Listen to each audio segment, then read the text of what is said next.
New scientific evidence links Stonehenge to the Mayan Calendar and Doomsday 2012 prophecy. The Mayan calendar works like most clocks we use today, moving forward in time. It depicts the end of time on December 21st, 2012.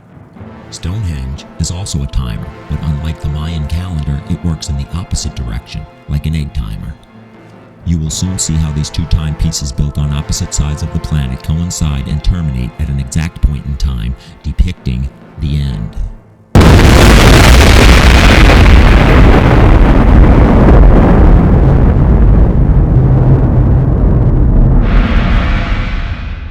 Stonehenge is a well-guarded prehistoric monument with inner circle access granted for special purposes only. Visitors are no longer permitted to touch the stones, but are able to walk around the monument from several feet away. Myself and a group of 25 scientists were given special entrance privileges by the English Heritage to examine and test the surfaces of some of the stones using a new technique of laser scanning which produces high-resolution images.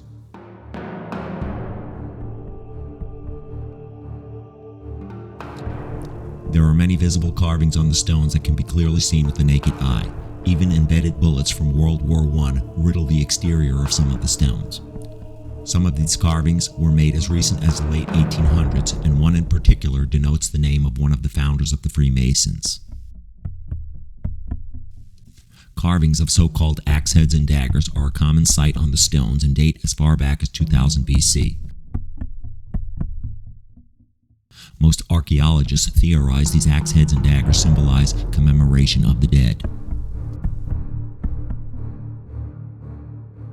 The carvings that I have focused my study on during this visit to Stonehenge date back to 3100 BC, and most of them are barely visible to the naked eye. The laser scanning imaging equipment we used for this study allows scientists to view those hard-to-see ancient carvings at a much higher resolution. These higher resolution images give us the tools we need to decipher and better understand the meaning of these ancient symbols. The best results were obtained from the base of the heel stones and trilithons. These are the main stones responsible for the guidance of the sun rays into the henge during the summer and winter solstice. Of additional interest are these photos of UFOs provided by the English Heritage that were taken within the last couple of years.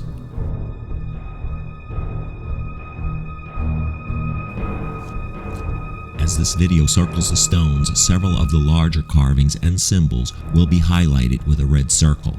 These are not the laser findings. These are just an example of a few of the larger symbols that were carved into the stones over thousands of years. Many have questioned, why would ancient man build such a monument?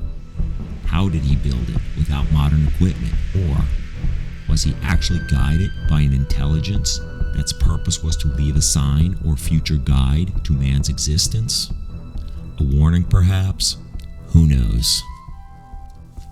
Mankind generally used the cycle of the moon as a unit of timekeeping.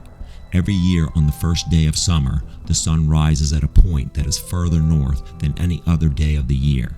At the ruins of Stonehenge, this solstice sunrise appears on the horizon in direct alignment with a massive rock called the heel stone. The heel stone serves the same purpose as the hands on a clock, but this ancient clock runs backwards. It is a countdown clock. It's a countdown to Doomsday. During most parts of the year, the sunrise or sunset cannot be seen from the center of the monument. But on the longest day of the year, the June 21st summer solstice, the rising sun appears behind a heel stone, creating the illusion that it is balancing on the stone. The rising sun elevates up the length of the rock, creating a shadow that extends deep into the heart of the henge. This light travels through the outer stones, called trilithons. In a few years, 2012, due to the wobble of the Earth on its axis and certain other important alignments, the giant heel stone will no longer cast its shadow within the circle of stones. It will mean that time has run out. I have come to the conclusion that the 3D images obtained from the surfaces of the stones during this expedition are in fact ancient Sumerian symbols, the first written language known to man. These Sumerian numerals can now be authenticated by radiocarbon-14 dating. We can now clearly decipher the results of this scientific find, and the results are nothing less than astonishing.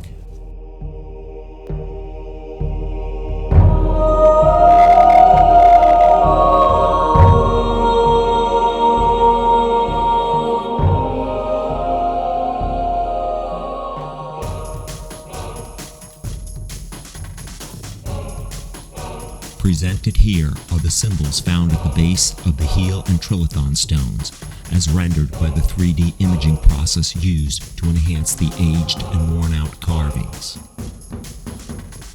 What you are looking at is a variation of the very first Sumerian numerals used by the human race. These Sumerian-based symbols represent the numbers 33 and 32 in that order. This may not seem at first to be a breakthrough finding to the average person, but as an archaeologist familiar with the ancient numeral system,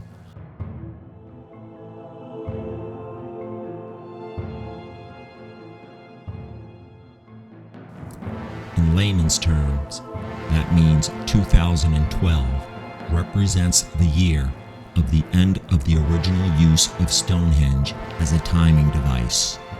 The exact date of the last winter solstice that will reflect light into Stonehenge will be December 21st, 2012. One more piece to the Doomsday puzzle has been presented with scientific-based evidence.